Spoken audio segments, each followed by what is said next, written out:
सबसे पहले तो बताइए कि कैसे गुजर रहे हैं दिन और रात।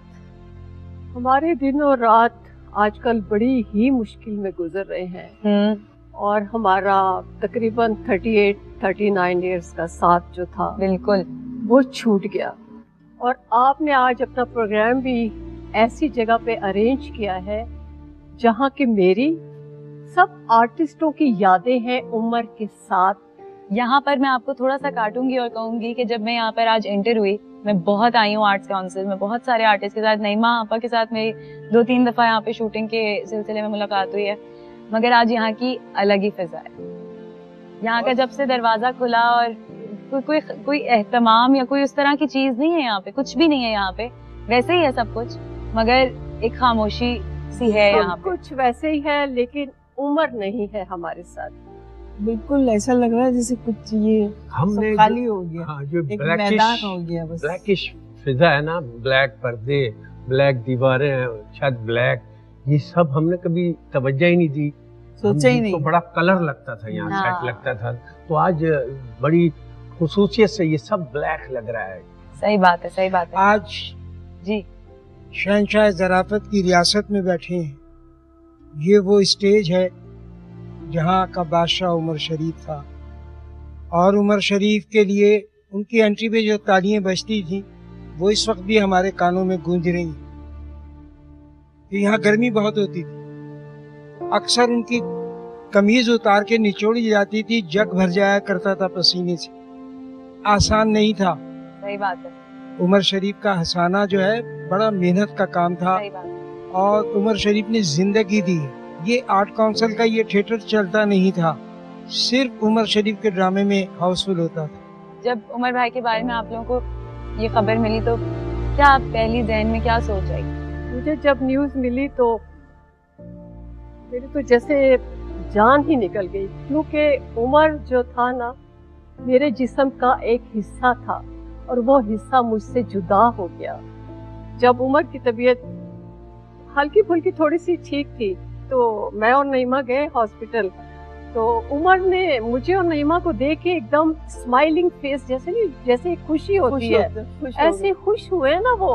और फिर नईमा ने उमर के माथे पे भरोसा दिया, तो गाल भी प्यार किया, मैंने उसके माथे पे भरोसा दिया, और फिर नईमा को और मुझे कहता है कि सलोमी और नईमा अपना ख्याल रखना और हमेशा खुश रहना। खुश अभी लास्ट टाइम हम लोगों ने उनके साथ ट्रिप किया अमेरिका का, और वो उमर भाई का लास्ट ट्रिप साबित हुआ। हम लोग सब साथ थे और हम लोग एक बहुत बड़े घर में स्टे किए हुए थे, और इस तरीके से हम लोग रह रहे थे, ऐसा लग ही नहीं रहा था कि फनकार लोग वहाँ शो करते हैं, ऐसा लग रहा है कि एक फैमिली गई हुई है।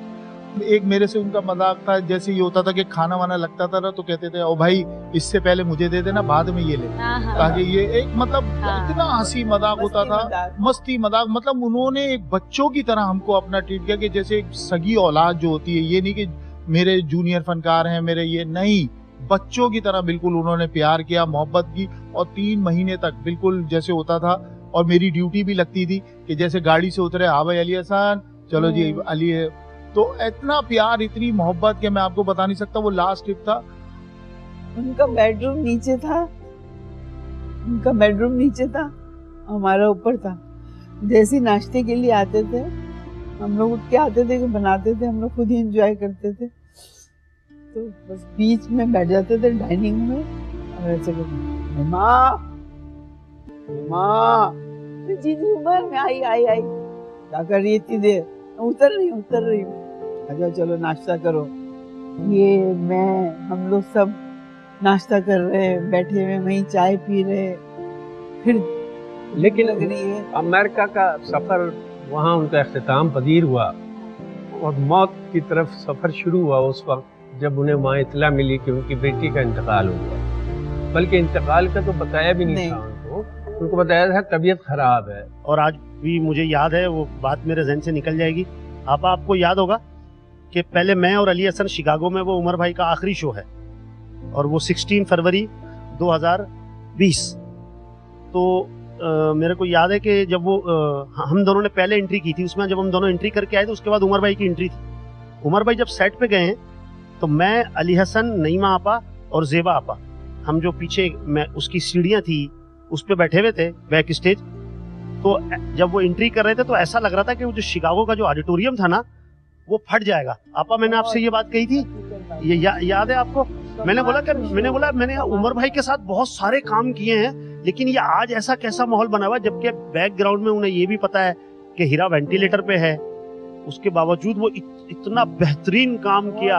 ये मैं आपको वो सच्चाई बता रहा हूँ सलीम भाई, ये पता है नईमा आपा यहाँ बैठी है, और वो आज भी मुझे जब याद आता है ना तो मुझे वो सीढ़ियाँ याद आती है कि जहाँ मैं, अली हसन, नईमा आपा और जेबा आपा बैठी हुई थी और हम ये बात कर रहे थे कि ये आज हो क्या रहा है।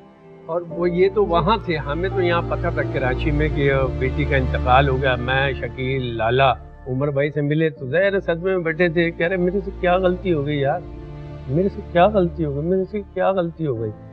तो ये वो सफर था जो शुरू हुआ, क्योंकि दुनिया में अगर सबसे ज्यादा मोहब्बत करते थे तो वो अपनी बेटी से करते थे, बहुत करते थे। हीरा के बाद ही ना उमर जो है डाउन होना शुरू हुआ, डाउन होता गया और इस पोजीशन में आ गया जो आप सबके सामने है। अमेरिका में जब हम लोग थे, जो ये गए थे भी, तो उस वक्त माशाल्लाह बच्ची हयात थी, तो फोन आता था कि पापा मेरे लिए, अब्बू बोलती थी शायद, हाँ फोन करती थी कि मेरे लिए ये कॉस्मेटिक लाइएगा, ये कॉस्मेटिक को फरमाइश, तो बोलते ना हाँ बेटा मैं सब तुम्हारे लिए कॉस्मेटिक ले लूँगा, सब ले आऊँगा, और कुछ ले ली है, मगर बस एक है मसला। तो बोले क्या मसला है? वो ये कि बेटा मैं टैंक नहीं ला सकता।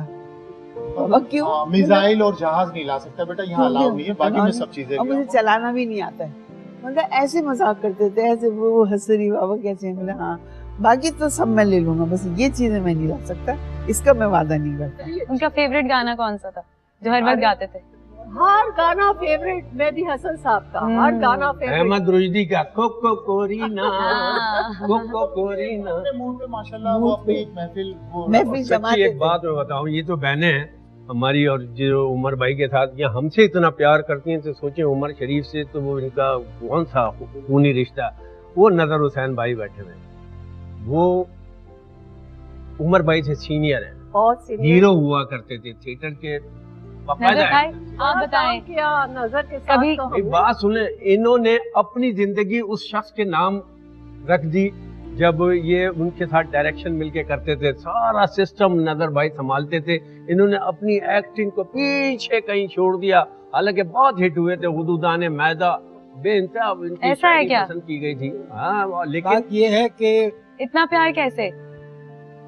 प्यार किया नहीं जाता, प्यार हो जाता है। बताएं ना, पहले अपनी प्यार की दास्तान सुनाएं हमें। उमर शरीफ को मैं उस वक्त से जानता हूँ जब सिर्फ उमर शरीफ को उसके घर वाले जानते थे। वाह। और उमर शरीफ बहुत मेहनती था, दिन में वो कहीं काम करता था और शाम को थिएटर करता, और बहुत खुददार था। उसने कभी किसी से नहीं कहा कि मेरे पास बस का किराया नहीं है या मैं भूखा हूँ। अगर उसे चाय की भी ऑफर करो तो 3 दफा कहना पड़ता था, फिर कहीं वो जाके आधा कप चाय पीता। बहुत खुददार था, मेरे साथ बड़ा वक्त गुजारा उसने। और था ऐसा ही, जब वो सुपरस्टार बन गया, और वो सुपरस्टार भी नहीं था, चांद था, वो भी 14वीं का चांद। आज अंधेरा है, आप देख रही हैं, यही स्टेज ऐसा था जहाँ दिल लगता था। आज जी नहीं चाह रहा यहाँ बैठने को, क्योंकि उम्र नहीं है, आवाजें नहीं आ रही उसकी सदाएं नहीं गूंज रही। अगर वो स्टेज पे है तब भी बोल रहा होता था, बैक स्टेज पे है तो भी बोल रहा होता था, चलते ड्रामों में तब्दीलियां करता था। उसका टैलेंट था और उसका अदब था। आप क्या समझती हैं, 30-35 साल आपने एक आदमी के साथ काम करें, लड़ाई नहीं होगी? हाँ ना, हमारी लड़ाई भी होती थी, मगर मैं नजर भाई होता था, नजर भाई, कभी नजर नहीं कहा। मैंने उसका पहला खेल देखा था डोली, जो उस उम्र में 14, 15, 16 साल का होगा। उसने वो ड्रामा लिखा था, मैं भी देख रहा था वो ड्रामा, फरकान साहब भी देख रहे थे और हम रो रहे थे। अच्छा, इतना खूबसूरत लिखा था। अभी उमर शरीफ नहीं हुए थे। हाँ। फिर उसने दूसरा ड्रामा किया, किराए का बेटा, वो भी बड़ा कमाल ड्रामा था। बाद में किसी और नाम से कमर्शियल भी किया था उन्होंने, उसमें मैंने उनके बाप का रोल किया था और हमारी दोस्ती हो गई थी बेतहाशा। वो मेरे साथ ही बैठा होता था, क्योंकि मुनाफिक उसे शुरू से ही पसंद नहीं थे। हाँ। और आखिर में भी आखिर तक मुनाफिकों को पसंद नहीं करता था। एहतराम का आलम यह था कि जब उसने शकीला कुरैशी से शादी की थी तो 1 घंटे तक मेरे साथ गाड़ी लेके मैं जाते रहे, लाहौर में था मैं। 1 घंटे बाद एक जुमला कहा था कि यार नजर भाई कुछ कहना नहीं, शकीला कुरैशी मेरा इंस्पिरेशन है। अरे अब उससे प्यार नहीं करेंगे, प्यार नहीं करेंगे तो क्या करेंगे? कोई ना खून था ना रिश्तेदार था, लेकिन लगता है जैसे मैं चला गया, जैसे मेरा सब कुछ छिन गया। किसी चीज में मजा नहीं आ रहा है, किसी चीज में मजा नहीं आ रहा। आप लोगों ने यहाँ प्रोग्राम करके हमारी पता नहीं कौन कौन सी यादें ताजा कर दी। बाज औकात ये भी होता था कि इंटरवल तक ड्रामा लिखा हुआ है, और ये जो बकरा किस्तों पे जो आज दुनिया में मशहूर है, ये इंटरवल तक लिखा था जब शो शुरू हुआ है, और बाकी आधा ड्रामा इंटरवल में लिखा था उमर शरीफ। क्या सीख देते थे इंडस्ट्री के हवाले से? उनसे तो आप देखिए, अगर मैं अभी अपनी पहली बात अगर आपको याद हो कि आपने उनसे सीखी थी काम के हवाले से, इस इंडस्ट्री के हवाले से? उनसे बहुत कुछ सीखा, उनसे ही सीखा है, उन्होंने ही सिखाया है कि स्टेज पे। ये उमर शरीफ के पप्पू चुम्मी है जी, पप्पू चुम्मी इनका नाम रखा था उमर शरीफ ने। अच्छा, ये सिर्फ नाम से ही मशहूर। मैं आप लोगों से सबसे ये सवाल करने वाली थी कि प्यार से आप लोगों को क्या क्या कह के बुलाते थे। पहले हो जाए फिर आप अपनी बात कहिएगा। पेट नेम तो बताएं, आपका क्या रखा हुआ था उन्होंने? अरे मुझे कभी कोई नाम लेते थे सलीम भाई के अलावा बुलाते नहीं थे। अच्छा, मुझे अजीब लगता था, ये तो बड़े हैं, सलीम भाई सलीम भाई सलीम भाई। नईमा आपको क्या कह के बुलाते? मुझे कहते थे मेरा बबलू है, बबलू बबलू। और मैंने अब से स्टार्ट किया था कुछ मतलब सालों से, मैं उसको बोलती थी ये मेरा उम्मी है। उमर को मैं जी ये बिल्कुल नईमा आपा की ये बात सही है, ये उम्मी कहती थी उनको। हाँ, और हम क्या कह के बुलाते थे? मैं तो खैर मैं क्या कह के बुलाऊंगा? चुम्मी तो हाँ, पप्पू चुम्मी। पप्पू चुम्मी थे। और वैसे तो मेरा तो नाम लेते थे, लेकिन ये था कि कभी कभार प्यार से मोहब्बत से कह दिया हाँ भाई पेटू। हाँ, तभी खाने से पहले खाना। असल में इसकी बीवी नहीं है, पकाने वाला कोई नहीं, 3 दिन का खाना इकट्ठा खाता। अब वो हैप्पी न्यू ईयर था, तफरी कर रहे थे, तो वो पकाते में हम लोग खा भी रहे थे, तो कह रहे अभी क्या कर रहा है? तो मैंने कहा भाई चेक भी नहीं करें, इसी बहाने तो खा लेंगे वरना नहीं मिलेगा। अहम तरीन खबरें अब एक क्लिक की दूरी पर। आपके पसंदीदा टॉक शोज हों या अहम मुल्की या गैर मुल्की शख्सियात की न्यूज कॉन्फ्रेंसेस, हर लम्हा बाखबर रहने के लिए सब्सक्राइब करें हमारा YouTube चैनल। मौसम की सूरत हाल हो या खेल के मैदान से खबरें, अपने मोबाइल फोन से मुल्की और बैनुल-अक़वामी अहम खबरों तक रसाई के लिए डाउनलोड कीजिए मोबाइल ऐप। बावसूख ज़राए से मुसद्दिका खबरों, तज्ज़ियों और तबसरों से मुस्तफ़ीद होने के लिए विजिट कीजिए पाकिस्तान की सबसे बड़ी न्यूज वेबसाइट www.arynews.tv। इन सब के अलावा पाकिस्तान का सबसे बड़ा फेसबुक पेज हो, सबसे बड़ा न्यूज इंस्टाग्राम अकाउंट या फिर ट्विटर, ARY न्यूज पहुंचा रहा है खबरें सबसे पहले आप तक, ताकि आप रहें हर लम्हा बाखबर।